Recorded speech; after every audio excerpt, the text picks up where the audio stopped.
Today's daf is daf Pei Hey, and we're going to look at the brisa on the bottom of Pei Dalet Amud Beis.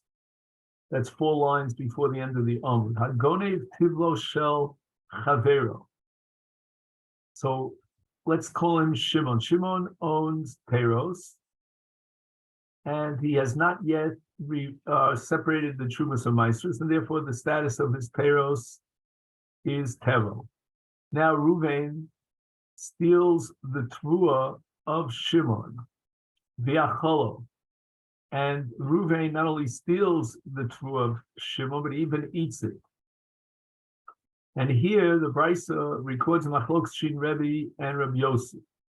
Does the Ganav have to pay what's called Dmei Tivlo, or does he only pay Dmei Chulin Shabo?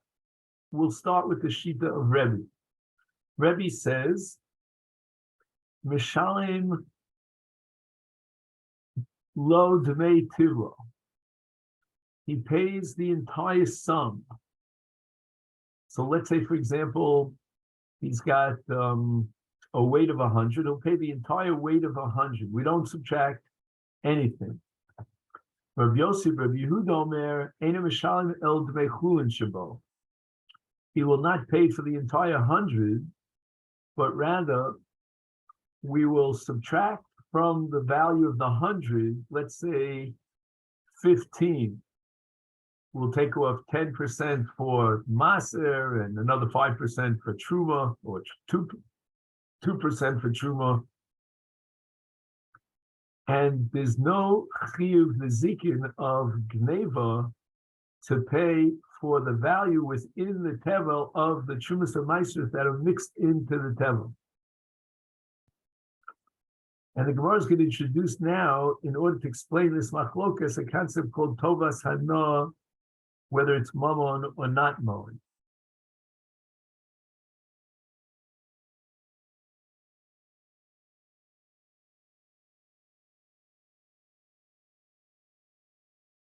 My love b'haka miflagi. The Gemara, in the name of Rav Oshia, explains the machlokas in the following way, and here we start the daf for today. The Rebbe Sovar Tovas Hana Mammon.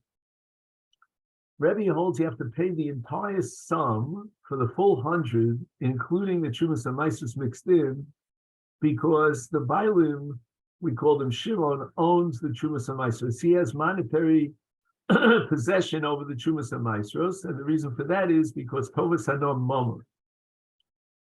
There's a certain value to the fact that he, the Bailim, can decide to which Levi he wants to give the Master, to which Kohen the Truma. Rabbi Yossi, Rabbi Yehuda Sovar, why is the Ganav Potter from the Trumas and Maestros that are mixed in? Because he holds, Rabbi Yossi holds that Tovas Hadam Eino Mammon. There are two interpretations offered by the Achronim as to why Tovas Hana Eino Mammon. According to one explanation, since the Bailim cannot take any payback, they're not allowed to be paid, and they're not allowed to collect anything for those matanos. They have to give out the Trumas and Maestros to whichever Kohen and Levi they choose, they prefer, but they cannot get any kickbacks.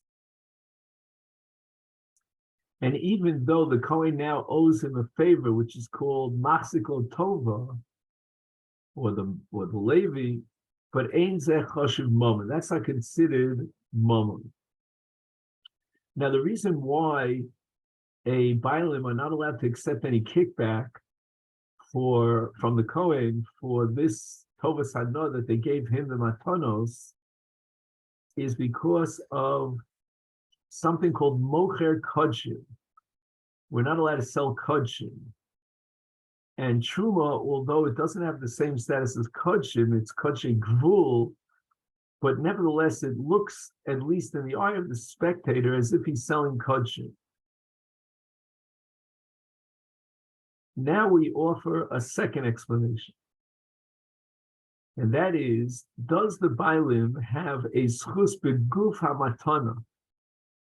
He does have an external schus of Tovas Hana to determine which Kohen and Levi to deliver the Trumas and Maasros to, but in the Gufa Chefetz, in the actual object, he doesn't have any ownership rights. It belongs to the Kohen, it belongs to the Levi. The Torah gave him an external schus, a right to determine to whom he deliver the Kohen, which Kohen and Levi. And this is considered by one of the Achronim, the Makar Chaim, and that's the Baal Nesivis, I believe, to be a Dovar Gorem L'Momon. And that's a whole issue where the Dovar Gorem L'Momon is Kimomon Dom. So now the Gemara rejects this interpretation of the Machlokes Shin Rebbe and Rabbi Yossi. Lo, the Kuli Alma Tovas Hana Ein a moment. Everyone agrees, both Rebbe and Rabbi Yossi, and that means that even Rebbe agrees, that Tovas Hana Ein a moment for one of the two reasons that we explained. Elahacha, in the case of someone who stole Tevel and ate it, the Matanish Lo Hurmu Kamifudi. The Machlokes revolves on a different issue entirely. And that is, what's the status of matanos, of trumas and maasros that were not yet separated from the tevel? Can we consider them as if they were already separated? Which is called matanos lo hurmu kimisha hurmu dami. And that's going to be the shita here of Rabbi Yossi, Rabbi Yehuda, that it's as if even before he was mafresh, the Kohanim already have monetary ownership over the Trumas and Maasros. Now, I couldn't find this in the commentary here, but I believe that this is based on a principle called Makire Kahuna. I don't know if you're familiar with that. It's a sugin gitin. Makiri kahuna means that if the Yisrael, generally speaking, gives this particular Kohen or this particular Levi, then it could be that all the other Kohanim and Leviim in the Shevet are Misyayish, they're Mesiach Das, and therefore, even before the actual harama, it's already considered theirs. I don't know, I'm not sure. But be that as it may, Rabbi Yossi reflects the position that matonish lo hurmu kamisha hurmu dami, which means that the Kohen already has a schus in monistic terms in the matonos. And therefore, the Bailim did not have monetary ownership over the Truma Maisa that's mixed in to the Chulin. And they cannot bill the Ganav to pay for that. Rebbe, on the other hand, holds that, wait a second, he wasn't mafresh the Truma Maisa yet. The whole thing is called Chulin. There's no Truma, there's no Maser. The Kohen doesn't have a Chelik bowl. And therefore, you have to pay Mr. Ganav for the entire Domim of the entire Tevel, including the Trumas and Maasros that's hidden within.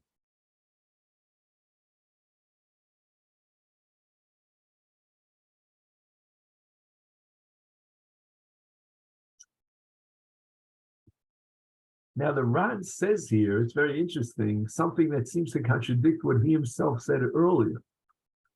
That he seems to be saying here that according to Rebbe, the Ganav would be billed for kol dmei achulin. And that's against what he had said earlier, because the Ran earlier on Daf Pei Daled Amud Beis said that according to Rebbe, he pays dmei trumas and maasros lefi tovas hana, not the actual value of the Trumas and Maasros, but the Tovas Hana value of the Trumas and Maasros. Gemara raises the following objection: to eat Tovas Hana in a Mamon. Now you're telling me that even Rebbe agrees that Tovas Hana is not considered Mamon. Is Mali Hurmu, Mali Lo Hurmu? It shouldn't make any difference whether he was mafresh the Chuvas Amaisris or he was not. Because Tovas Hana Eino Mamon. So Tovas Hana Eino Mamon, that even if he already separated the Chuvas Amaisris, he still doesn't have any Mamonis in it. Because it's only Tovas Hana. And we're now holding the Tovas Hana Eino Mamon, even according to Rebbe. So just like after Harama, the Yisrael has nothing in the chelik of the Chuvas Amaisros. He doesn't own it. He doesn't have monetary value in it or ownership in it because Tovas Hana Eino Mamon. And then certainly, how much more so before he was mayor in the Chuvas Amaisros, all you can give him is Tovas Hana. That's the best you could say. And Tovas Hana now we're holding his Eino Mamon. So the Israel only has the chulin mixed into the tevel, but not the Chuvas Amaisros that are mixed into the tevel. He has no ownership rights at all in the Chuvas Amaisros. So why does Rebbe say that he can build the Ganav for the Tmei Kol HaTevel, including the Chuvas Amaisros within? And therefore the Gemara is forced now to reinterpret the machlokas between Rebbe and Rabbi Yossi. Ella, rather both Rebbe and Rabbi Yossi hold the Tovas Hana Eino Mamon v'Hainu time the Rebbe, and you're asking, therefore, why would Rebbe say that the Ganav has to pay to make Kol HaTevel? The Yisrael is not losing any Mamon with regard to that section of Chuvas Amaisros that's mixed into the Tevel, and that's because Tovas Hana Eino Mamon, but rather Kansur Rabbanon L'Ganav Ki Heichad Lo Lignit. The Rabbanon imposed a penalty as a punitive measure, and it was meant to be preventative, that the Ganav should have second thoughts before he steals something, because he's going to have to pay for the entire Tevel, including the Chuvas Amaisros within. So that's where Rebbe disagrees with Rabbi Yossi. Rabbi Yossi doesn't have this knas, as the Gemara is going to explain in a minute, and Rebbe has the institution of a knas here, that the Ganav is going to be penalized, and he's going to have to pay not only the Tmei Chulin Shabo, but Tmei Kol HaTevel, including the Chuvas Amaisros that's mixed into the Tevel, even though the Bailim, we call them Shimon, had no hefsed vis-a-vis the Chuvas Amaisros within and Tovas Hana Eino Mamon.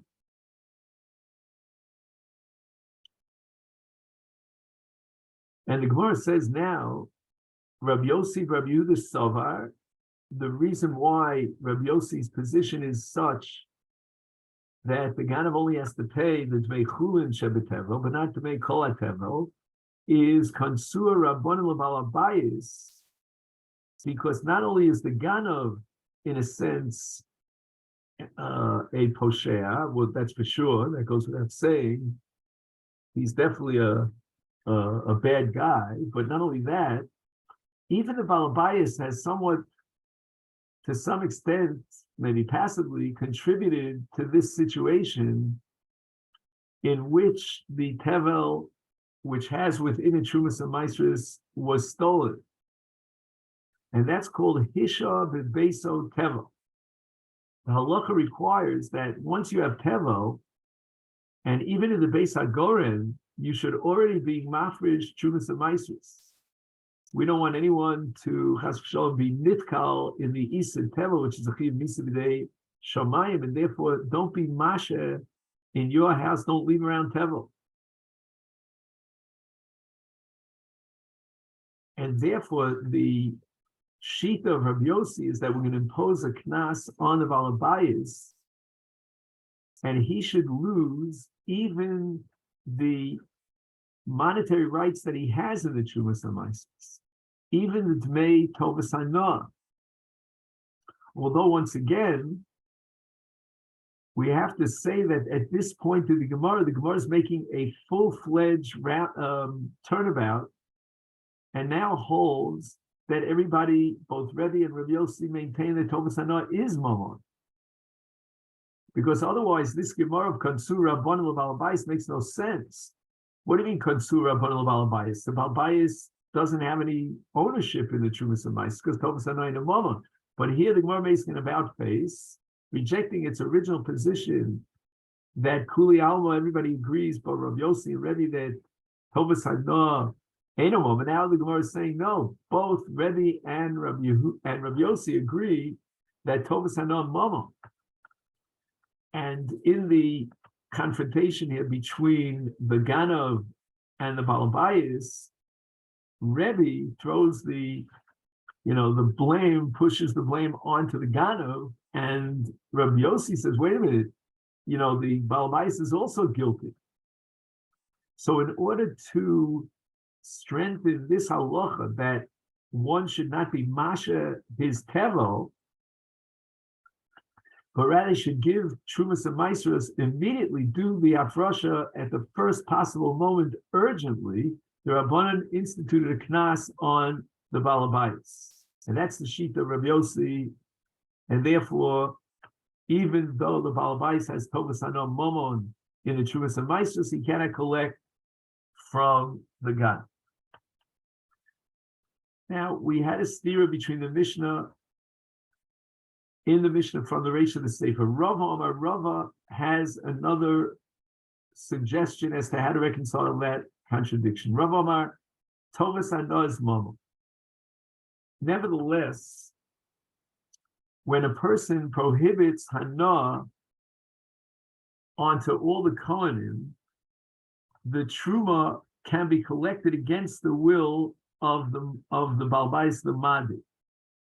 And why is that? It says Rava, because shiny Truma, the Ainu time of the Yitlu al Karka, Mishum the Truma lo Chazil le Kohanim. Truma is only Re'uya le Kohanim.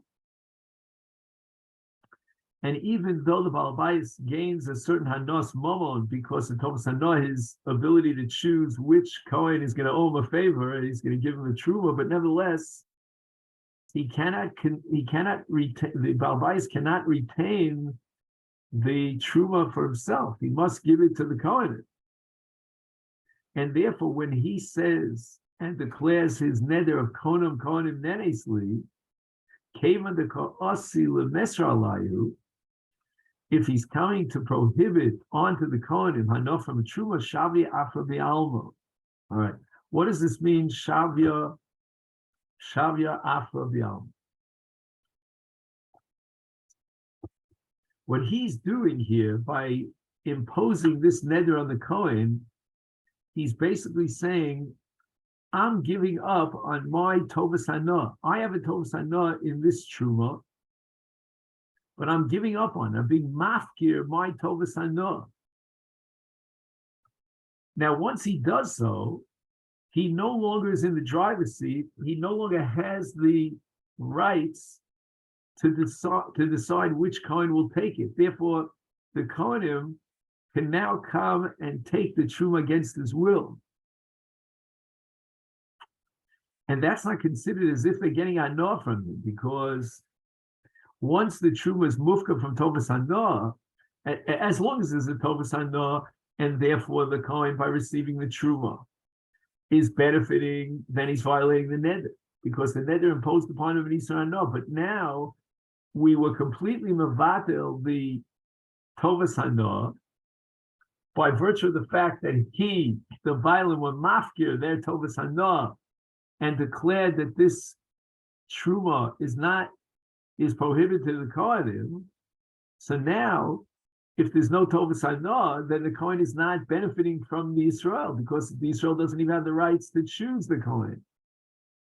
And he didn't prohibit the Truma itself on them, because the Truma belongs to Mavan Shevet Kahuna, it doesn't belong to him. So he didn't create an Isra Aleim on that which belongs to them. And as we're going to see in the next sugya, Ein Anav Oser Dover Shal Chaver Al Chavera.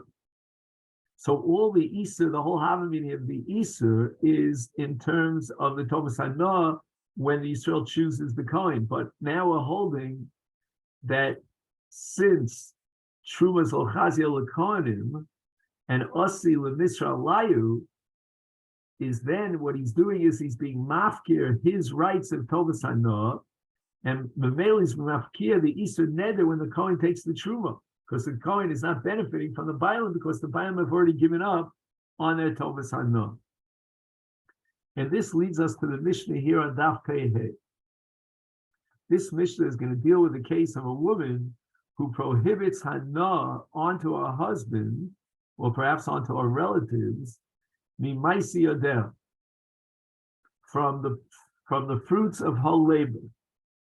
And the question is whether this neder is chal or not. And even if the neder is chal, does the Baal have rights to be made for the neder? So the first case that we have here is konom she'eni osa. Now the word she'eni means the following: kol ma shetasa yeh osur b'konom alein. In fact, the Ran and Tos have a different gears here. They have she'ani. Konem she'ani osa means anything that I will produce or manufacture. Is konom is osur al pi abo, for my father, and al pi avicha, and your father, al pi achi, al pi achicha.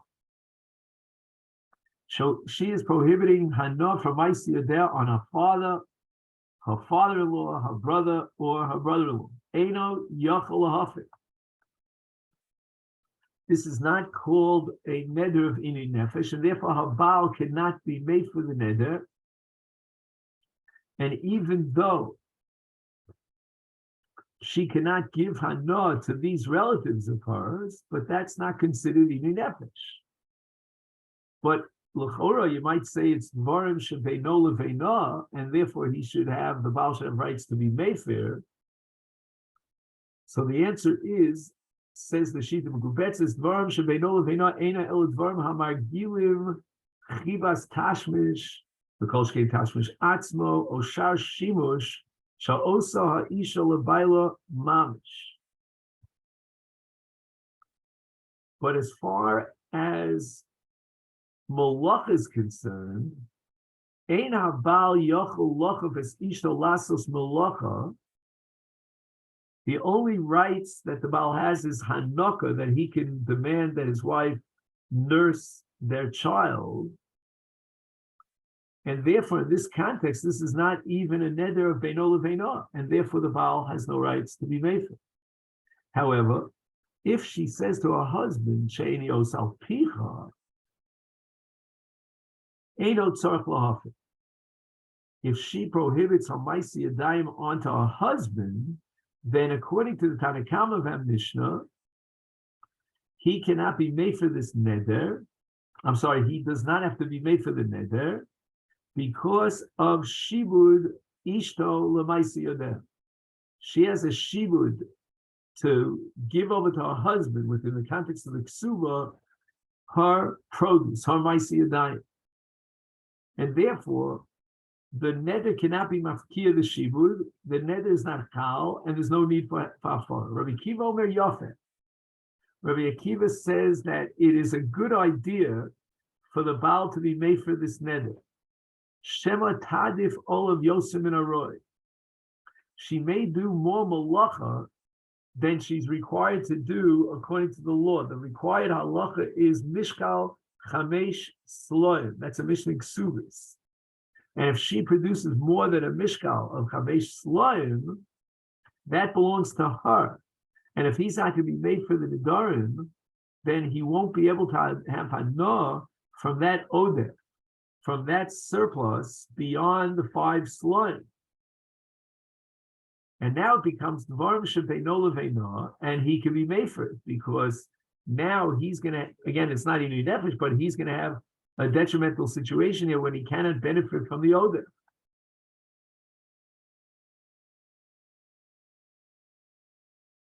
Now, Tama Dover Shiyokal Abala Hofer Mishum Dvarim Shebeino Levina, Haf She'ein Odef Zeh Shayach Lo Klal. He doesn't own this odef. He only owns the Chamesh Sloim's worth. But Kevan She Efshel Lo Lizoyer Shalois Ariv Momon Zeb Mamono. We're afraid that that extra mammon will get mixed up with the mammon that's not subject to neder. So the chamesh sloim, even Rabbi Akiva agrees, is eino tzarich lahafer. That's included in the shibud of maisi yodeh, and there's no isa neder. However, if she does 6 loim, the 6th seller is now subject to the neder, because there was no shibud that could be mafkia the neder vis-a-vis the odef, the hadafa of that 6th seller. And now that 6th seller is mixed in with the rest of the 5 sloim, and he may come to violate the neder, and that makes it into dvarim shebeino lebeino yafeh. And that's the shita of Rabbi Akiva. But now we get to the shita of Rabbi Yochanan ben Nuri. Rabbi Yochanan ben Nuri Omer, af she'ata ein haneder chal klal. The Rabbi Yochanan ben Nuri is of the opinion that even vis-a-vis hadafa, the neder cannot be chal, which is a very difficult position that the Ran tries to explain why the neder can't be chal on hadafa when there's no shibud on hadafa. Yofer. Nevertheless, Rabbi Yochanan ben Nuri says, despite the fact that the neder is not chal at all, he should be made for it. Shem yigar shena. He won't be able to remarry her. Why? Because after he divorces her, the neder will be chal, because there's no longer shibud. And this is going to get us into the sugya of Davar Shalom Bali Olam, that somehow her neder could be chal for the future. Utei Asura Olav. He's not going to be allowed to remarry her because he's not allowed to enjoy her Masechet diet. And a person cannot be careful and guarantee that he won't be nene from all the malachas that she does in the house, including Masechet diet, which is also the neder. And therefore, we are going to allow him and even encourage him to be made for the Nedarim now under the category of Dvarim Shebeino Leveino. Omar Shmuel Alach Rabbi Yochanan ben Nuri. Now, if we're passing like Rabbi Yochanan ben Nuri, then it means that the neder that she took is chal for after Gerush. So the Gemara raises the following question: if Shmuel accepts Rabbi Yochanan, then the Kosav Shmuel on the Makdish Davar Shalom Bali Olam. According to Rabbi Yochanan ben Nuri, a person could be Magdish now, something that cannot be, it is not in the world at this point. Because she's taking a neder now that'll only be meaningful after Gerushin. Now she's Meshubedes and the neder can't be chal. And it'll be chal after Gerushin on the future. That situation of after Gerushin doesn't exist now. It's a Davar Shalom Bali Olam. Not only that, but her Masechet Dayim that she's prohibiting in this neder, they also are Einam Bali Olam. So no matter how you slice the cake, it's a Davar Shalom Bali Olam. And by paskening like Rabbi Yochanan ben Nuri, that the neder is valid, Shmuel is committing himself to the position that you could be Magdish and Davar Shalom Bali Olam or Mini. And this is against a comment of Shmuel that was attached as a commentary to the Mishnah in Ksubas on Daf Nun Ches Amid Beis about a woman. I'm sorry. When I say a woman, it sounds like I'm talking about a wife, but this Mishnah is not talking about a man or a woman. Either way, it doesn't matter. Adam, Hamagdish is Masechet Yedei Ishto. Can a person be Magdish, the Masechet Yedayim of his wife? And here we turn to Daf Pei Hey Amid Beis.